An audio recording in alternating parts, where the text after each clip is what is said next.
إن الحمد لله نحمده ونستعينه ونستغفره ونؤمن به ونتوكل عليه ونعوذ بالله من شرور أنفسنا ومن سيئات أعمالنا من يهده الله فلا مضل له ومن يضلله فلا هادي له وأشهد أن لا إله إلا الله وحده لا شريك له وأشهد أن نبينا محمدا عبده ورسوله أما بعد فإن خير الحديث كتاب الله وخير الهدي هدي محمد صلى الله عليه وسلم وشر الأمور محدثاتها وكل محدثة بدعة وكل بدعة ضلالة وكل ضلالة في النار فأعوذ بالله من الشيطان الرجيم يا أيها الذين آمنوا اتقوا الله حق تقاته ولا تموتن إلا وأنتم مسلمون بسم الله الرحمن الرحيم يا أيها الناس اتقوا ربكم الذي خلقكم من نفس واحدة وخلق منها زوجها وبث منهما رجالا كثيرا ونساء واتقوا الله الذي تساءلون به والأرحام إن الله كان عليكم رقيبا أعوذ بالله من الشيطان الرجيم يا أيها الذين آمنوا اتقوا الله وقولوا قولا سديدا يصلح لكم أعمالكم ويغفر لكم ذنوبكم ومن يطع الله ورسوله فقد فاز فوزا عظيما وقال عز من قائل يا أيها الذين آمنوا لا تأكلوا أموالكم بينكم بالباطل إلا أن تكون تجارة عن تراض منكم. ہم انسانوں کے لیے اس دنیا میں زندگی گزارنے کے بہت سارے اہم تقاضے ہیں، تو ان میں سے ایک اہم اور ضروری چیز مال و دولت بھی ہے۔ کم زیادہ بہرحال ہر انسان کے لیے کچھ نہ کچھ زندگی گزارنے کے لیے مال و دولت کی ضرورت پڑتی ہے۔ اسی وجہ سے مال حاصل کرنے اور صحیح طریقے سے جو شریعت نے مقرر کیا ہے ان طریقوں سے مال حاصل کرنے میں کوئی مذمت نہیں بیان کی گئی، بلکہ یہ چیز مطلوب ہے، آدمی کو کوشش کرنا بھی چاہیے حاصل کرنے کے لیے۔ اور یہ مال چونکہ بہت اہم چیز ہے، زندگی کا ایک اہم عنصر ہے، اسی وجہ سے ہماری اپنی شریعت کی تعلیمات میں، قرآنی آیات میں یا احادیث کے ذخیرے میں آپ دیکھیں گے کہ مال کی حفاظت کے لیے بہت ساری آیتیں بھی اتاری گئی ہیں اور بہت ساری احادیث میں بھی آپ کو اس کی تعلیمات نظر آئیں گی۔ تو یہ مال چونکہ ہر انسان کی اپنی ذاتی ملکیت ہوتی ہے، تو اس لیے کوئی آدمی اگر کسی کا مال خفیہ طریقے سے اٹھاتا ہے، جس کو کہ ہم چوری کہتے ہیں، یعنی چوری چھپے، بالکل آدمی کو پتہ بھی نہ چلے، کسی اور کا مال اگر وہ حاصل کرنا چاہتا ہے، تو شریعت نے چرانے والے کا ہاتھ کاٹنے کی اتنی سخت اور سنگین سزا جنم بتائی ہے۔ کیوں؟ وجہ کیا ہے؟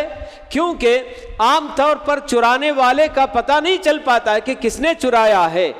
چونکہ وہ خفیہ طریقے سے مال اٹھاتا ہے، تو اس لیے کوئی آدمی اس جرم کے کرنے کی جرأت ہی نہ کرے۔ اس لیے شریعت نے اتنی کڑی سزا اس کے لیے مقرر کی ہے کہ چور اگر پکڑا گیا تو اس کا ہاتھ کاٹ دیا جائے۔ تو لوگوں کو جب پتہ چلے گا کہ بھئی چوری کرنے پر اتنی سخت سزا آدمی کو بھگتنی پڑے گی، تو پھر کوئی بھی چوری کرنے پر آمادہ نہیں ہوگا، اس کی جرأت نہیں کرے گا۔ تو ہماری اپنی بہت ساری آیتیں قرآن کریم کی، جس میں آپ اگر غور کریں گے تو ہم کو پتہ چلتا ہے کہ اللہ تعالیٰ بیکار میں مال کو ضائع کرنے کو پسند نہیں کرتا ہے۔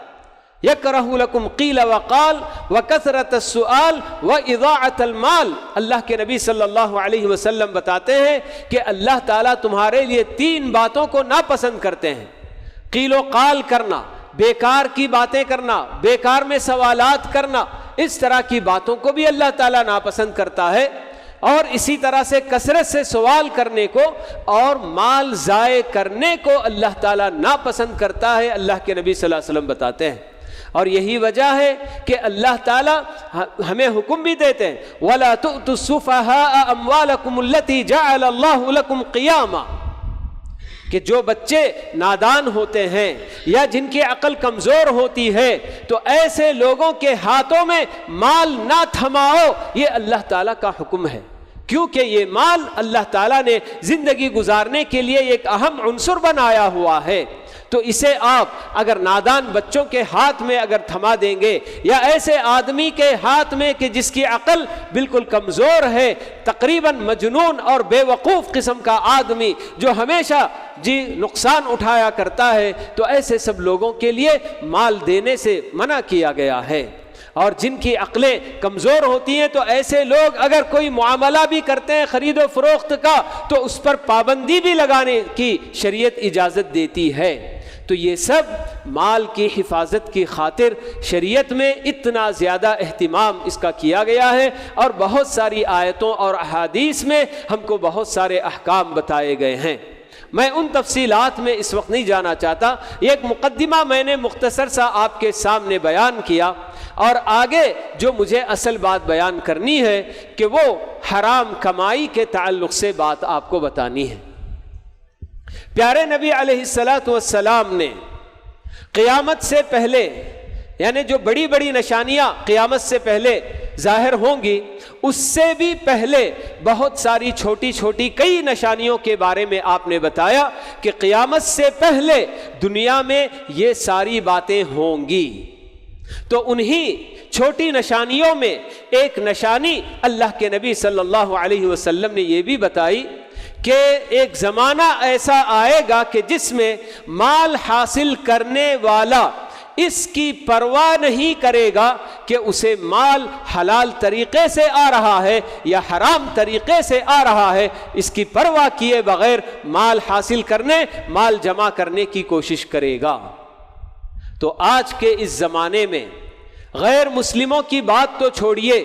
کتنے ایسے مسلمان جو مال جو ان کے ہاتھ میں آ گیا سمجھتے ہیں کہ وہ حلال ہے، اور جو ان کے ہاتھ سے نکل گیا، جو ان کی پہنچ سے دور ہے، اسی کو سمجھتے ہیں کہ ہاں صاحب یہ حرام ہے، یہ ہمارے ہاتھ میں نہیں ہے۔ بھلے سے وہ حرام طریقے سے بھی ان کے اپنے ہاتھ میں آ گیا، سمجھتے ہیں کہ ہاں یہ بالکل حلال ہے۔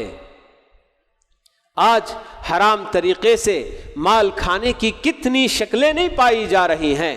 سب سے بڑا حرام طریقہ سودی لین دین ہوتا ہے کہ آج مسلمانوں کی ایک بڑی تعداد سودی قرضہ لینے میں آپ کو مبتلا نظر آئیں گے،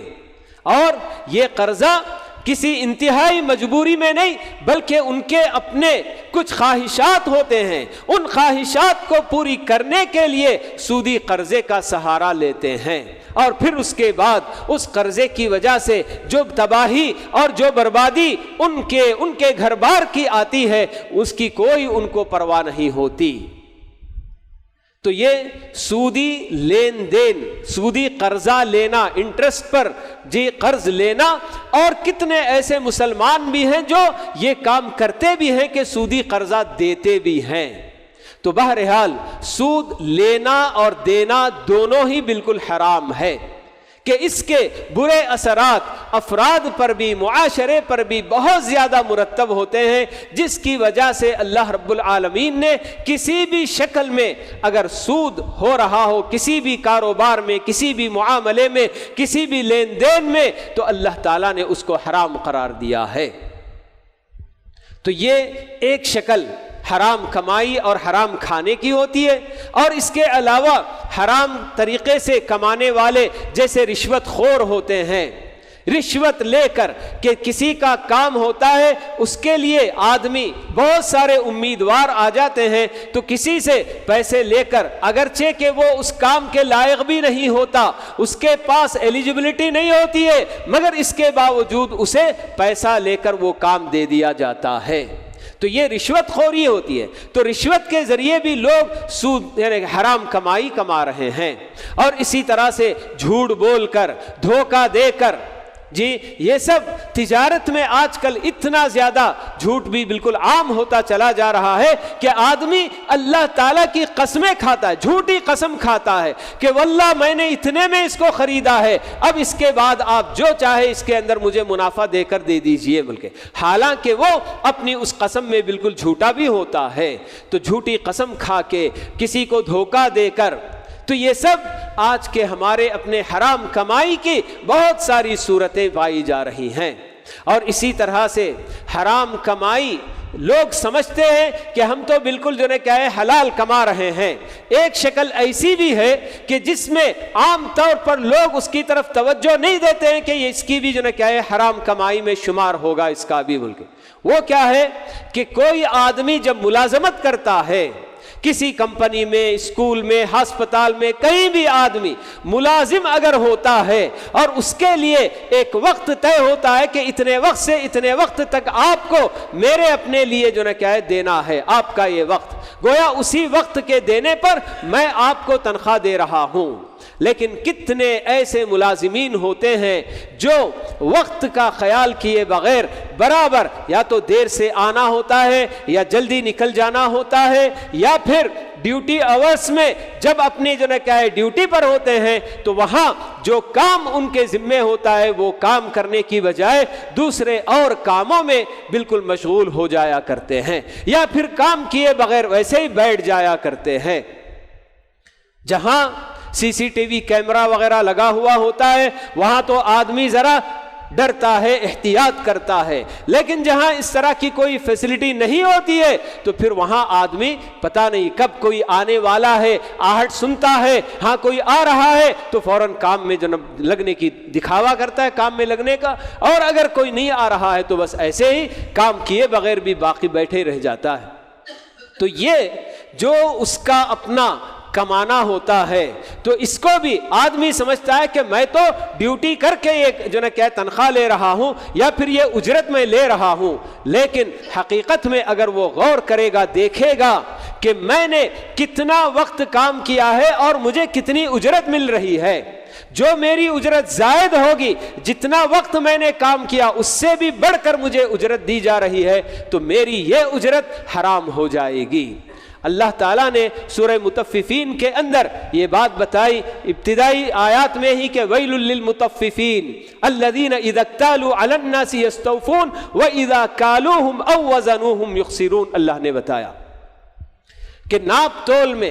جب اپنا حق لینا ہوتا ہے تو لوگوں سے ایک ایک پائی بھی بالکل جو ہے گھسیٹ گھسیٹ کر لے لیا کرتے ہیں، لیکن جب لوگوں کو دینے کی باری آتی ہے تو اس میں وہ کمی کرتے ہیں.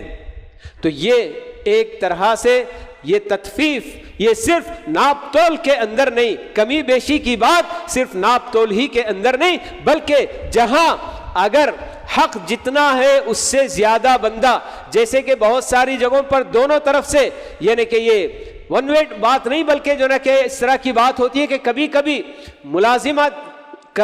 جو کمپنی کے مالک وغیرہ ہوتے ہیں یا کوئی ذمہ دار وغیرہ ہسپتال اسکول کالج وغیرہ کے، تو وہ جتنا وقت ملازم کو دیا جاتا ہے اس سے زیادہ لینے کی کوشش کرتے ہیں کام، اور پھر جو تنخواہ ان کو یا جو اجرت ان کو دی جاتی ہے وہ کم. اور دوسری طرف ملازمین کی طرف سے بھی اس طرح کی کوتاہی ہوتی ہے کہ وہ کام کرنے میں سستی کرتے ہیں، کوتاہی کرتے ہیں، اور پھر پوری اجرت اور پوری تنخواہ لینے کی کوشش کرتے ہیں. تو یہ بھی ایک طرح سے ناپ تول میں کمی کی جو اللہ تعالیٰ نے مذمت بیان کی ہے، اور اس کے لیے ہلاکت اور ویل کی اللہ تعالیٰ نے وعید سنائی ہے. ویل جہنم کی ایک وادی ہے، اہل علم کا کہنا ہے. تو یہ ویل کے کلمہ جو ویل کا اللہ تعالیٰ نے قرآن میں استعمال کیا ہے تو یہ ہلاکت اور بربادی کے معنی میں بھی استعمال ہوتا ہے یا پھر جہنم کی ایک وادی کے معنی میں بھی استعمال ہوتا ہے. تو ناپ تول میں کمی کرنے والے جو اپنا حق لینا ہوتا ہے تو پورا ناپ کر لیتے ہیں، لیکن جب دونوں لوگوں کو دینے کی باری آتی ہے تو کمی کرتے ہیں، تو ایسے لوگوں کے لیے یا تو یہ ہلاکت اور بربادی کی بات بتائی گئی یا جہنم کی ایک وادی ان کے لیے اللہ نے تیار کر رکھی ہے، یہ اللہ تعالیٰ بتا رہے ہیں. تو یہ سب سمجھیے کہ شکلیں ہیں ہمارے اپنے اس وقت معاشرے کے اندر حرام کمائی کرنے کی. بلکہ ایک اور طریقہ بھی بہت سارے لوگ سمجھتے ہیں کہ ہاں میں کسی جو ہے کیا ہے سیلز یا پھر جو ہے کیا ہے پرچیز کے لیے جب مجھے ریپریزنٹیٹیو بنا کر بھیجا جاتا ہے، میں کسی کا نمائندہ بن کر جاتا ہوں، کسی آدمی کا یا کسی جو ہے کہ کمپنی کا یا کسی اور کا، اور میرے ذمے کوئی چیز بیچنا یا خریدنا یہ کیا جاتا ہے، تو عام طور پر آدمی جا کر جو ڈیل کرتا ہے جتنے پر وہ بیچے گا اور جتنے پر خریدے گا وہی آ کر آدمی کو بتانا ہے، کمپنی کو بتانا ہوتا ہے۔ لیکن بہت سارے احباب ایسے بھی کرتے ہیں کہ جو اصل معاملہ جتنے میں ہوتا ہے اتنا کمپنی کو بھی آ کر نہیں بتاتے، یا جو کہ الگ آدمی ہوتا ہے اس کو بھی نہیں آ کر بتاتے ہیں، بلکہ اپنے جیب کے لیے کچھ کمیشن وغیرہ مقرر کر لیا کرتے ہیں، اور واپس آنے کے بعد کمپنی نے اگر ان کو کوئی چیز بیچنے کے لیے کہا تو کہتے ہیں کہ بھئی اتنے ہی کم میں جو نا ہم اتنا ہی بیچ پائے، اور جبکہ انہوں نے اور زیادہ میں بیچا ہوتا ہے۔ یا پھر خریدنے کے لیے اگر ان کو ریپرزنٹیٹیو بنا کر بھیجا جاتا ہے تو کمپنی کے نام پر بے تحاشا اجرت چڑھاتے ہیں، جبکہ وہ خریدتے ہیں تو بالکل کم میں خریدتے ہیں، اور اپنے جیب کا فائدہ کرنے کے بعد کمپنی کے نام پر کچھ زیادہ ہی ڈال دیا کرتے ہیں۔ تو یہ سب حرام کمائی کے طریقوں میں ہی چیز داخل ہوتی ہے۔ اور آج کل تو بالکل نوجوان اس قدر چاہے وہ حکومتی ادارے کو دھوکہ دینے والی بات ہو یا کسی اور کو دھوکہ دینے والی بات ہو، مختلف طریقے سے یہ نام جو بلنگ کے نام سے بہت زیادہ بالکل عام ہوتی چلی جا رہی ہے بات، کہ ہر کوئی تھوڑا بہت کیا پڑھ لکھ لیا یا کچھ کر لیا تو اس کے بعد بالکل دن رات ایسی یہ کرتا ہے کہ جس کی وجہ سے بالکل دیکھتے ہی دیکھتے کروڑ پتی بنتا چلا جا رہا ہے۔ تو یہ سب حرام کمائی ہوتی ہے۔ لیکن اللہ کے نبی صلی اللہ علیہ وسلم نے جیسے ہمیں بتایا کہ آخری زمانے میں آدمی اس کی پرواہ ہی نہیں کرے گا کہ مجھے پیسہ کیسے آ رہا ہے، حلال طریقے سے میرے ہاتھ میں پیسہ آ رہا ہے یا پھر حرام طریقے سے میں اس کو کما رہا ہوں، اس کی کوئی پرواہ اس کو نہیں ہوگی۔ حالانکہ حرام کمائی جب آدمی کھاتا ہے کھلاتا ہے تو اس کے کتنے نقصانات دنیا میں بھی اور آخرت میں بھی آدمی کو اٹھانے پڑتے ہیں۔ آدمی ان سب باتوں پر ذرا بھی توجہ نہیں دیتا ہے کہ میرے اپنے دنیا کا نقصان تو ہوا ٹھیک ہے، لیکن آخرت کا کتنا بڑا میرا نقصان ہو جائے گا، آدمی اس کی فکر ہی نہیں کرتا۔ دنیا کے جو بڑے بڑے نقصانات ہیں تو ان میں سے ایک بڑا اہم نقصان کہ آدمی کی دعائیں قبول ہونے سے بالکل کہ یہ حرام کمائی رکاوٹ بنتی ہے۔ کون انسان ہے جو یہ کہہ سکتا ہے کہ میں کسی بھی حالت میں اللہ تعالیٰ کا محتاج نہیں ہوں؟ کیسے کیسے حالات، کوئی بیماری، کوئی پریشانی کہ جس میں آدمی مجبور ہو کر اپنے پروردگار کو پکارتا ہے، لیکن اگر اس آدمی کا کھانا پینا پہننا اوڑھنا سب کچھ اگر حرام سے ہوگا تو اللہ تعالیٰ اس کی کوئی دعا ہرگز قبول نہیں کریں گے۔ یہ ایک نقصان بھی اگر حرام کمائی کا بتا کر ختم کر دیا جاتا تو حرام کمائی سے ہمیں اپنے آپ کو بچانے کے لیے بس اتنا کافی تھا، لیکن اور بھی بہت سارے نقصانات ہمیں بتائے گئے ہیں۔ تو یہ دیکھیے کہ کتنا بڑا نقصان آدمی کا کہ اس کی اپنی دعائیں اللہ رب العالمین کے دربار میں قبول نہیں ہوں گی۔ حالانکہ دعا جاتی ہے رحم لے کر آنے کے لیے آسمان میں، لیکن آدمی اگر آسمان کے دروازے اپنی اس حرام کمائی کی وجہ سے اس پر اگر وہ تالے لگا دے تو پھر کہاں سے اس کی دعا پار کر کے وہاں تک جائے گی؟ تو یہ اتنا بڑا نقصان کہ آدمی کی دعائیں بالکل جو وہ کھا رہا ہے اور اپنے بال بچوں کو کھلا رہا ہے، بال بچوں کو بھی اس بات کی فکر ہونی چاہیے۔ بہت سارے گھرانے ایسے ہیں کہ جہاں آدمی کی اپنی بیوی اور اس کے بچے جب عیش و آرام کی زندگی ان کی گزرتی ہے تو وہ یہ پوچھنا نہیں چاہتے ہیں کہ آپ کی کمائی کیسی ہے۔ انہیں اگر معلوم بھی ہے کہ ہاں ہمارا بندہ جو ہمیں کما کر کھلا رہا ہے حرام طریقے سے کما رہا ہے، مگر اس کے باوجود ان کو بس اس بات کی فکر ہوتی ہے کہ ہماری زندگی عیش و آرام سے گزر رہی ہے، ہماری ہر خواہش پوری ہو رہی ہے، تو اس لیے ہمیں اس کی پرواہ کرنے کی ضرورت نہیں کہ کس طریقے سے کمایا جا رہا ہے۔ کتنے ایسے لوگ جو اپنی جائیداد کرائے پر دیتے ہیں، حرام کاموں کے لیے کرائے پر دیتے ہیں اور وہ کرایہ لے کر کھاتے ہیں، بینک کو اپنا جو نا کیا مکان یا اپنی کوئی بھی زمین دیتے ہیں اور پھر اس کے بعد اس کا کرایہ وصول کرتے ہیں، تو یہ سب بھی حرام کمائی میں داخل ہے کہ ہماری اپنی جائیداد کسی بھی حرام کام کرنے والے کے لیے ہم کرائے پر اگر دے دیں اور وہ کرایہ اگر ہم لے کر کھاتے رہیں تو یہ بھی حرام کمائی میں داخل ہے چیز۔ مگر آدمی بس پیسے کے معاملے میں اتنا کمزور ہوتا ہے کہ جیسے اللہ رب العالمین نے انسان کی فطرت بتائی کہ یہ جو نا کیا ہے، مال کا بے تحاشا بالکل جو نا مال سے محبت کرنے والا، انہو لحب الخیر لشدید، اللہ تعالیٰ بتاتے ہیں۔ اور دوسری جگہ کلا بل تحبون المال حبا جما، اللہ تعالیٰ بتاتے ہیں کہ تم لوگ مال سے بے تحاشا محبت کرتے ہو۔ تو یہی محبت ہوتی ہے مال کی کہ جس میں آدمی کو یہ پرواہ نہیں ہوتی ہے کہ میرے اپنے کمانے کا طریقہ کیا ہوتا ہے۔ تو یہ ایک نقصان کہ آدمی کی دعائیں بالکل قبول نہیں ہوں گی اللہ تعالیٰ کے دربار میں، یہ اللہ تعالیٰ نے اپنے نبی کی زبانی فیصلہ سنا دیا۔ اللہ کے نبی صلی اللہ علیہ وسلم حدیث کے اندر بتاتے ہیں کہ آدمی بالکل سفر کی حالت میں اور عام طور پر جو مسافر ہوتا ہے، مسافر کی دعا اللہ تعالیٰ ضرور قبول کرتے ہیں، یہ بھی اللہ کے نبی نے بتایا، مگر آدمی مسافر بھی ہوتا ہے اور بالکل پراگندہ حال ہوتا ہے اور اپنے رب کے سامنے ہاتھ پھیلا کر گڑ گڑاتا ہے، یا رب کہہ کر پکارتا بھی ہے، مگر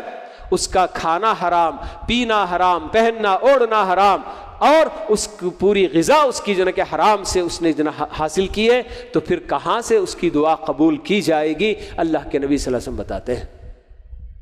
اور پھر آدمی کا دوسرا بڑا نقصان جو اس دنیا کے اندر ہوتا ہے تو اس کے لیے اس کے اپنے مال و دولت میں برکت اللہ تعالیٰ اٹھا دیتے ہیں۔ آدمی کو زیادہ سے زیادہ مانگنے کی بجائے جو تعلیم دی گئی کہ اللہ تعالیٰ سے بندہ کیا مانگے، اللہ تعالیٰ جو دعائے قنوت میں ہم لوگ پڑھتے ہیں وَبَارِكْ لِي فِي مَا أَعْطَيْتَ، کہ پروردگارہ جو بھی تو نے مجھے دیا ہے اس میں برکت عطا کر دے۔ یہ دعا مانگنے کی ہم کو جنت بتائی گئی ہے بات کہ اللہ تعالیٰ کی طرف سے برکت جو بھی اللہ نے دیا اس میں برکت ہو جائے، بہت بڑی جنت سعادت ہے انسان کے لیے۔ لیکن لوگ سمجھتے ہیں کہ زیادہ سے زیادہ کما لینا، یہ زیادہ سے زیادہ مال حاصل کر لینا، یہی ان کا اپنا جو ہے کہ مقصود ہوتا ہے اور اسی کو گول بنا کر کسی بھی طریقے سے مال حاصل کرنے کی کوشش کرتے ہیں، اور نتیجے میں جب حرام کمائی حاصل کرتے ہیں تو پھر اس کے بعد ان کے اپنے مال و دولت سے برکت اللہ تعالیٰ چھین لیتے ہیں، اٹھا لیتے ہیں۔ اللہ تعالیٰ نے بتایا یمحق اللہ الربا ویربی الصدقات، کہ سود سے اللہ تعالیٰ برکت کو بالکل ختم کر دیتے ہیں۔ تو آدمی یہ ایک جو ہے کہ صورت بتائی گئی حرام کمائی کی، ایک صورت کہ جس کے اندر سے اللہ تعالیٰ برکت اٹھا لیتے ہیں، تو ویسے ہی دوسرے اور جتنے بھی طریقے جن سے حرام کمائی اگر آدمی حاصل کرے گا تو ان سب سے اللہ تعالیٰ برکت بالکل چھین لیں گے۔ تجارت کرنے والوں کے تعلق سے اللہ کے نبی صلی اللہ علیہ وسلم بتاتے ہیں بیچنے والا خریدنے والا دونوں اگر سچائی سے کام لیتے ہیں اور اپنی چیزوں کے بارے میں پوری وضاحت کر دیتے ہیں، بیچنے والا بھی چیز کے بارے میں بتاتے جائے، کوئی عیب ہے تو وہ بھی بتا دیتا ہے، یا جیسی بھی ہے چیز کوالٹی اس کی کیسی ہے کیا ہے سب بتا دیتا ہے، اور خریدنے والا بھی اپنے پیسوں میں کئی عام طور پر لوگوں کو ہم دیکھتے ہیں کہ جب کوئی نوٹ پھٹا ہوا ہوتا ہے، ڈیمیج ہوتا ہے تو اس کو بیچ میں رکھ کر دینے کی کوشش کرتے ہیں، لیکن خریدنے والا بھی بالکل سارے نوٹ اٹھا کر دکھا دیتا ہے، اور جو پھٹا ہوا ہے وہ بھی بتا دیتا ہے کہ بھئی دیکھیے اس میں یہ ایک نوٹ پھٹا ہوا ہے۔ تو اس طرح سے اگر خریدنے والے بیچنے والے دونوں اپنی اپنی جگہ پر سچائی سے کام لیتے ہیں، ایمانداری سے کام لیتے ہیں، تو اللہ کے نبی صلی اللہ علیہ وسلم بتاتے ہیں کہ ان کی اس خرید و فروخت میں اللہ تعالیٰ برکت رکھتے ہیں۔ لیکن اگر دونوں ہی بالکل جھوٹ سے کام لیتے ہیں، چیز کوالٹی بالکل گھٹیا کوالٹی کی ہوتی ہے مگر اس کو بتاتا ہے کہ یہ سب سے بیسٹ کوالٹی ہے، یا 100 روپے کی خریدی ہوئی چیز ہے اور اس کے بارے میں بتاتا ہے کہ میں نے ہی اس کو 500 میں خریدا ہے، اب آگے آپ کچھ اور دے کر دے دیجئے، تو اس طرح سے آدمی جب جھوٹ بولتا ہے اور چھپاتے ہیں، عیب وغیرہ کو چھپا کر اگر کام لیتے ہیں تو اللہ تعالیٰ ان کی اس تجارت سے برکت کو اٹھا دیتے ہیں، اللہ کے نبی صلی اللہ علیہ وسلم بتاتے ہیں۔ تو یہ سب جی بڑے بڑے نقصانات، دنیا ہی کے اندر یہ نقصان اگر ہے تو پھر آخرت میں کتنا بڑا نقصان نہیں ہوگا جی۔ تو آخرت کے جو نقصانات اس میں ہوتے ہیں تو اس میں سے ایک چیز، بندہ اگر حرام کمائی کے ذریعے اللہ کے راستے میں خرچ کرتا ہے، صدقہ اور خیرات کرتا ہے، لوگوں کے کام آتا ہے، تو اللہ تعالیٰ کے نزدیک کوئی قابل قبول نہیں ہوگا۔ اللہ تعالیٰ ان اللہ طیب ولا يقبل الا طیبا، اللہ کے نبی صلی اللہ علیہ وسلم بتاتے ہیں کہ اللہ تعالیٰ بڑا پاک باز ہے اور وہ قبول بھی کرتا ہے تو صرف پاک چیزیں ہی قبول کرتا ہے۔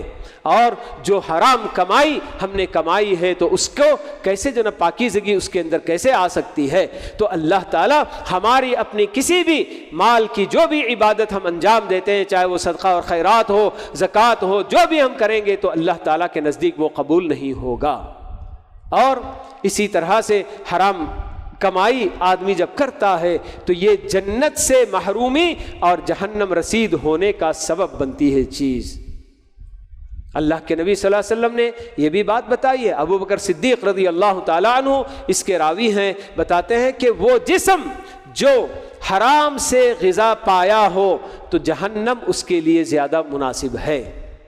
جس جسم کی پروان، جو جسم حرام کمائی سے پروان چڑھا ہو تو ایسا جسم جہنم ہی کے لائق ہے، اللہ کے نبی صلی اللہ علیہ وسلم بتاتے، اور ایسا بندہ جنت سے بالکل محروم ہو جائے گا۔ تو کتنی بڑی وعیدیں ہیں، مگر ان سب کے باوجود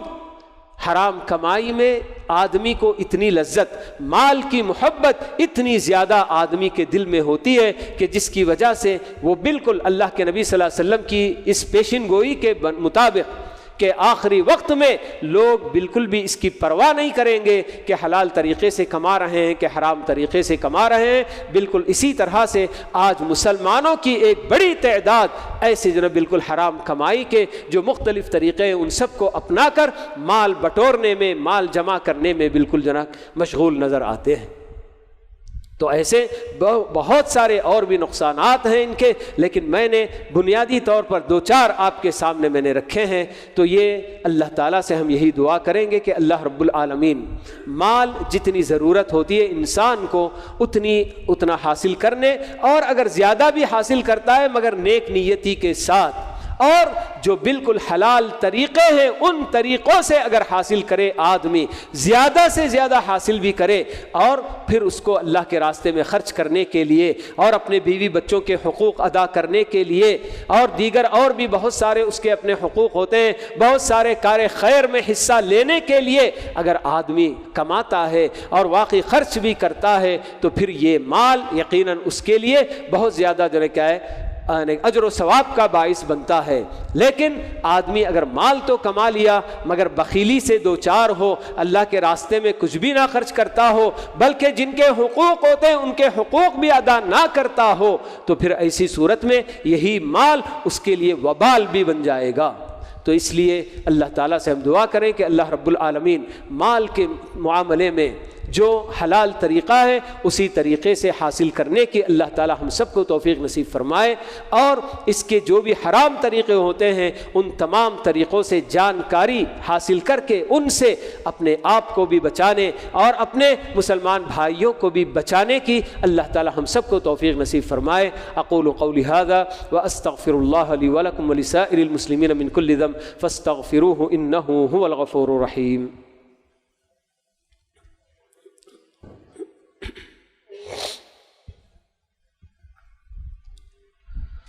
الحمد لله كفى وسلام على عباده الذين اصطفى أما بعد اللهم صل على محمد وعلى آل محمد كما صليت على إبراهيم وعلى آل إبراهيم إنك حميد مجيد اللهم بارك على محمد وعلى آل محمد كما باركت على إبراهيم وعلى آل إبراهيم إنك حميد مجيد وارض اللهم عن الخلفاء الراشدين الأئمة المهديين أبي بكر وعمر وعثمان وعلي وعن سائر أصحاب نبيك أجمعين والتابعين لهم بإحسان إلى يوم الدين وعنا معهم بمنك وكرمك كرمك وإحسانك يا أكرم الأكرمين. ربنا آتنا في الدنيا حسنة وفي الآخرة حسنة وقنا عذاب النار. ربنا ظلمنا أنفسنا وإن لم تغفر لنا وترحمنا لنكونن من الخاسرين. ربنا لا تزغ قلوبنا بعد إذ هديتنا وهب لنا من لدنك رحمة إنك أنت الوهاب. اللهم أحسن عاقبتنا في الأمور كلها وأجرنا من خزي الدنيا وعذاب الآخرة. ربنا توفنا مسلمين وألحقنا بالصالحين. اللهم آت أنفسنا تقواها وزكها أنت خير من زكاها أنت وليها ومولاها. اللهم إنا نسألك رضوانك والجنة وما قرب إليها من قول وعمل، ونعوذ بك اللهم من سخطك والنار وما قرب إليها من قول وعمل. سبحان ربك رب العزة عما يصفون وسلام على المرسلين والحمد لله رب العالمين.